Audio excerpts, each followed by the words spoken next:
Oh, here's another important thing. When comparing the Lakers' big three to the Nets' big three, one important thing, free throw shooting. Kevin Durant, Kyrie Irving, James Harden, three of the best free throw shooters in NBA history. If you don't believe me, go on the list of like highest career free throw percentage. You'll see their names somewhere on there. LeBron, Westbrook, AD, not so much. Anthony Davis, he's good, I guess. Well, I can look up the numbers right now.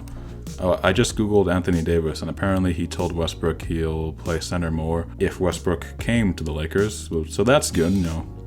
I don't know how the hell this team would survive with like Andre Drummond or some actual center on the floor with AD and then like Westbrook and LeBron. But anyway, so Anthony Davis is a pretty solid free throw shooter. He wasn't very good this season at 74%, but throughout his career he's been good, 80%. But Westbrook and LeBron, man. LeBron has never been a great free throw shooter, but he's been even worse since he left Miami.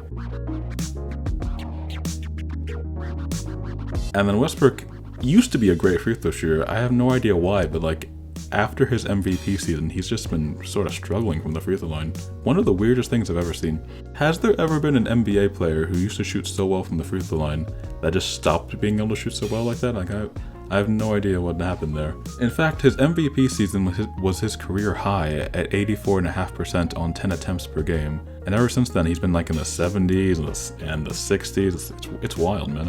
I don't know what happened there. But that is another important point.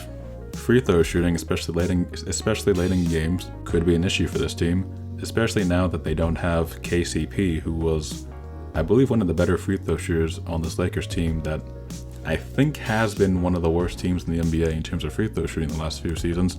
Now granted, they don't have Lonzo and Ingram anymore.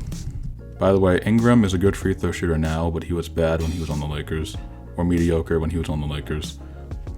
Wow, seeing Brandon Ingram improve his free throw percentage by so much really makes it all the more perplexing that LeBron in 18 years still has not been able to do it. Ingram went from shooting 68% to 88%, that is insane. But anyway, a lot of that bad free throw shooting does come from LeBron, and it came from Kyle Kuzma. And now they don't have Kuzma, but they're going to be adding Westbrook, who still has not been able to figure out his free throw form for the last 4 years. Hopefully Anthony Davis bounces back. He had a down year from the free throw line. We'll see how that goes. And they lost KCP, who was one of their better free throw shooters. So that might be something. However, after trading for Westbrook and losing KCP, the Lakers have signed some role players who have proven to be good free throw shooters over their careers. Carmelo Anthony, Malik Monk, Wayne Ellington, Kenderick Nunn. All these guys are over 80% for their careers.